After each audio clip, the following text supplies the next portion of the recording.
Yeah, yeah, yeah, yeah, yeah, yeah, yeah, yeah. Yeah, yeah, yeah, yeah, yeah.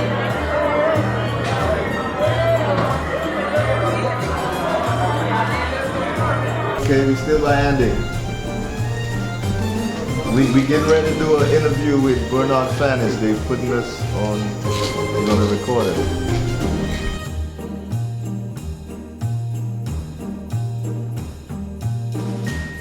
Hello, my name is Juana Corbin. I'm from New Orleans, Louisiana. I currently live in Dallas, Texas.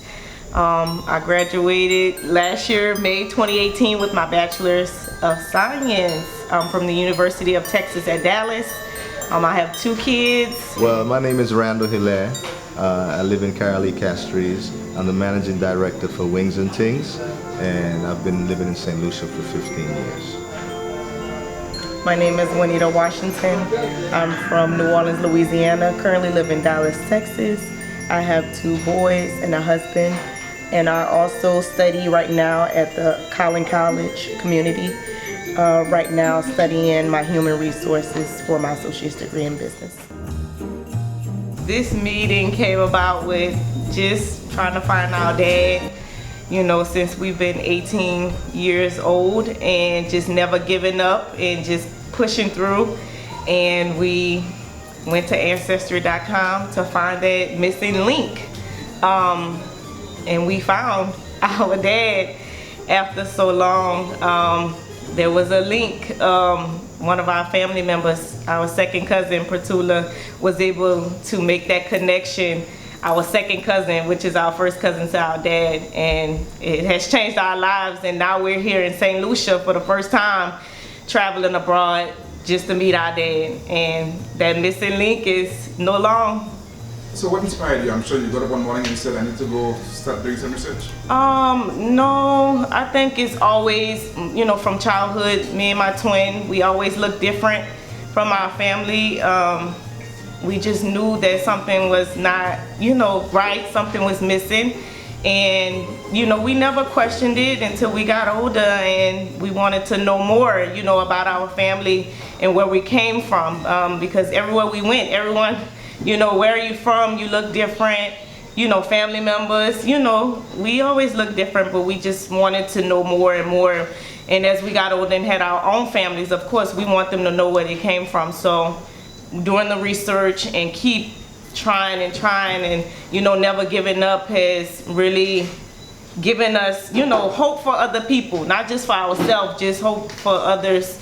To never give up on your dreams and never give up on anything. That if you feel like you're missing something, that you could just keep going and try and never giving up on hope. When she had this idea at first, I was like, I don't know if you should do it. I was like, I think if you open it up, it's gonna be something that may change our lives. I was like, it may bring out other things. I was just like, cause what we've been told was different from what we were, you know, we're feeling. And I was like, if you do it, we're just gonna wait. We're just gonna figure out. And we were on the edge of our seats trying to wait for these results to come in. And it told us it was gonna take 2 weeks. It took 6 weeks. So it was just like a delay, and we were just on the edge of our seat. And when it came through, the results, we were still like confused about it. And my sister was still trying to have hope for what we were told. And I was just like, I just don't think that that's it. So we reached out to Ancestry.com and we spoke with one of their representatives, and they told us what we were thinking was right, that it was someone else, and, you know, we need to look into it and how we need to, you know, separate our family on our mom and our dad's side. And then when we saw our dad's side, we was just like, you know, let's reach out to some people. And that's when I, you know, jumped in, and I was like, okay, we're gonna reach out to the closest person to us, which was Pratula, and that's what I did. And we didn't get a response right away because she was not really active on there. And then that's when we reached out to her husband, and he said he'll give her the message. And then more people on there who saw us, they were like, are you guys from St. Lucia? And we like, no, we never visit there. We don't know anyone out of the States. We never been out of the States. So we was just like, no, we don't know anyone. So, you know, we got some more research. We just kept trying and reaching out to more and more people, and we were finding more St. Lucian people that were connected to us and just getting information. A lot of people didn't have, you know, a lot of information, but it was the same person who we thought, you know, would connect us, that really did connect us. So we just kept pushing with her, and she talked with our grandmother, which is our dad's mom, and talked with some other of our family members, and that's who got our link to our dad. My mom did give us a name, and we did figure out that my dad went by a different name back then. When we were born, he went by Eddie B. And she did give us Eddie, but she thought it was Edward for Eddie, but come to find out that was just a DJ name, Eddie B. So we found out, later that we were given some pictures of our dad and our uncle, and my mom did point to my dad and say, yes, that's him, that's Eddie B, that's who I remember.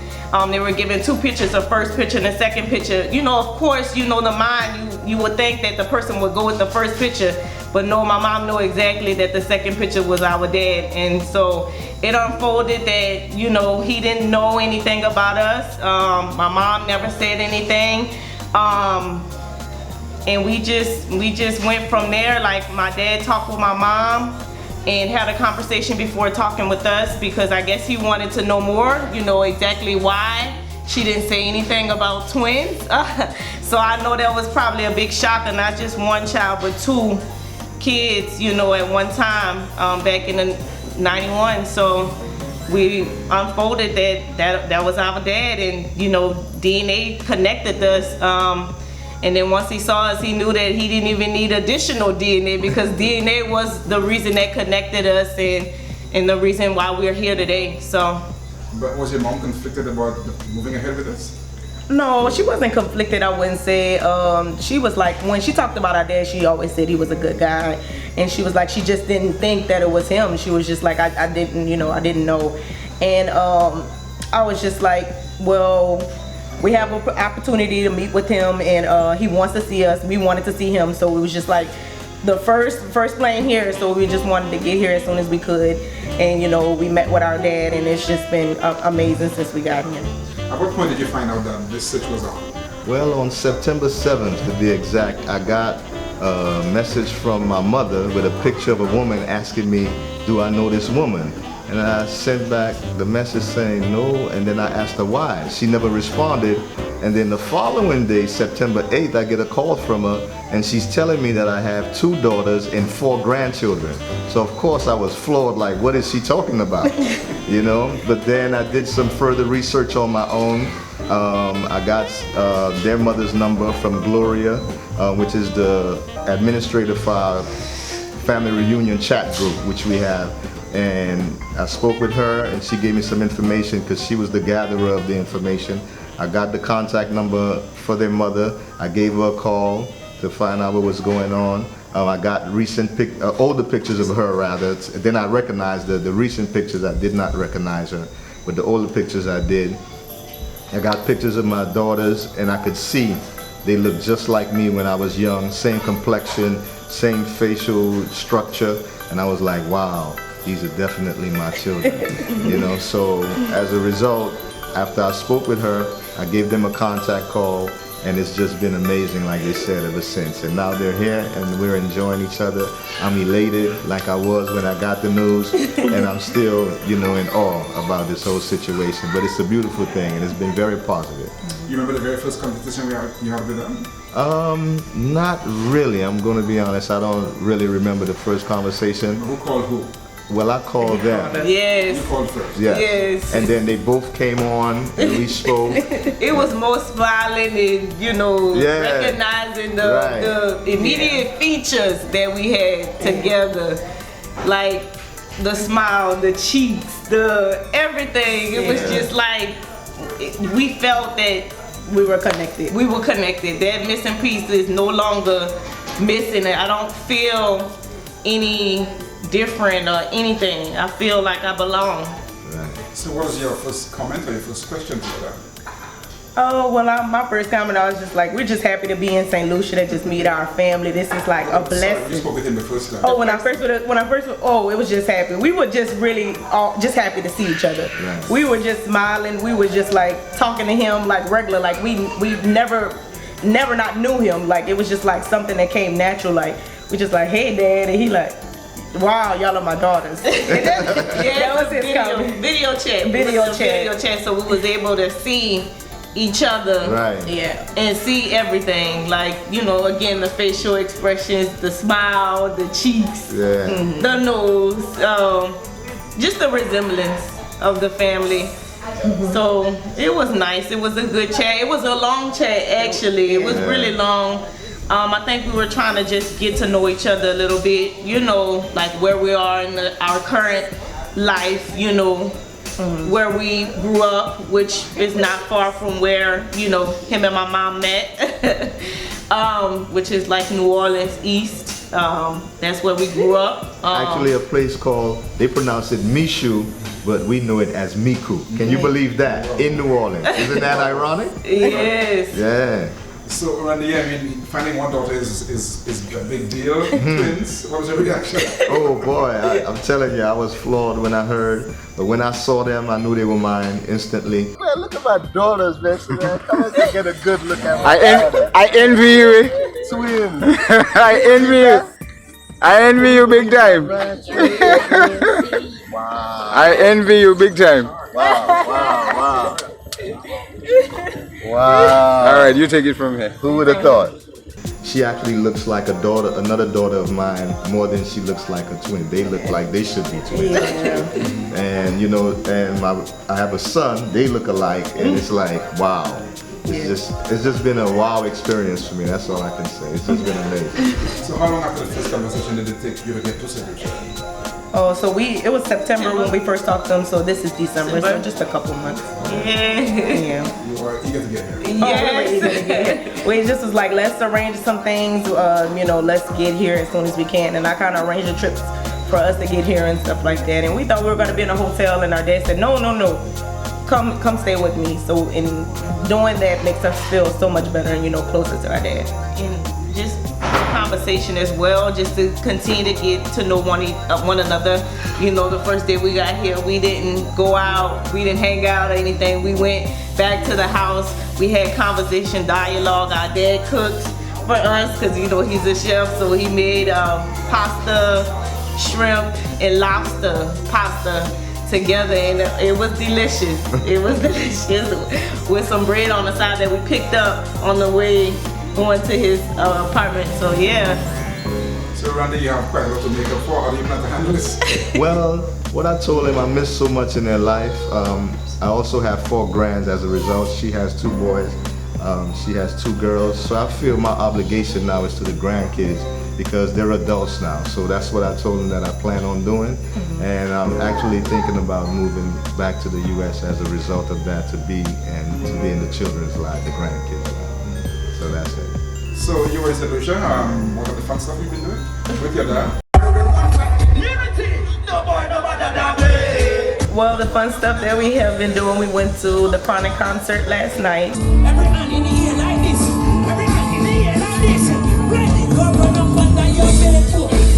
It was amazing. It was non-stop partying.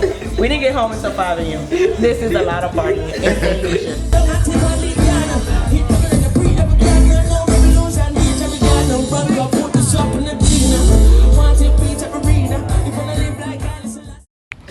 So, and we went to the Royalton Hotel today for a one-day passage. It was beautiful. Oh my God, it was amazing.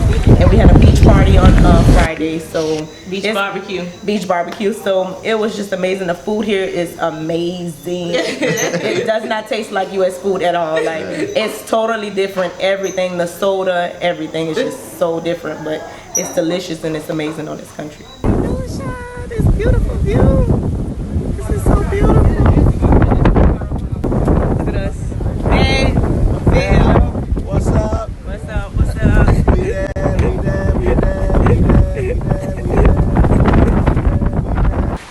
Beautiful nature. Beautiful, beautiful, beautiful, beautiful. Oh, where you at now? He done left us for real. Oh, it's up here. You'll certainly be back pretty soon. Oh yes, we'll be back for Carnival in July. So we will be back pretty soon. I see that gets it for you as well. Yes, we already have our tickets. We're here for Carnival. We're jumping, which is fun. So you'll see us. just for fun. Just for fun. Yes. I'm just happy that they're here, and I'm just happy that they finally found their father, and I'm happy to know that I had two beautiful daughters out there. You know, it's been 28 years. I know it's been a long time, but I gladly, you know, embraced them. I had no thoughts or anything in the back of my mind. And it's a similar situation to me. I didn't meet my father till I was 35. I actually came to St. Lucia looking for him, but he actually lived in New York.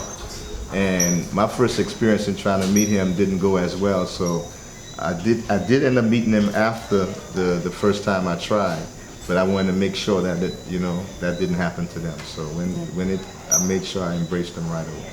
So this is quite a testimonial for Ancestry.com. Yes, it is, I must admit. What about the value of that? I would definitely give it 100% because it connected the second cousin really, really closely, you know, to connect with my dad since that's his first cousin. So it's very accurate. It tracks from like where our ancestors were from, where they traveled to, and where they are now. So it went from Nigeria to Honduras, Panama, which Honduras will be my mom's side, Panama will be our dad's side, and a little bit of Haiti, which is my mom's dad's side, and then it trickled down to Louisiana, which we were born, and which my mom was born, which our dad used to live, you know, before coming back to St. Lucia. So it's pretty accurate, really accurate. So we just appreciate that it pretty much found our dad, and that's just the end of the story because we're here now, and there's no doubt.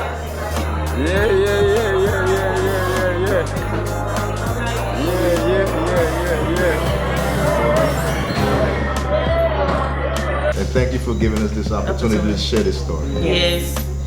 Yeah, y'all work out. Y'all St. figure it over. Lucia. Yeah. Yeah.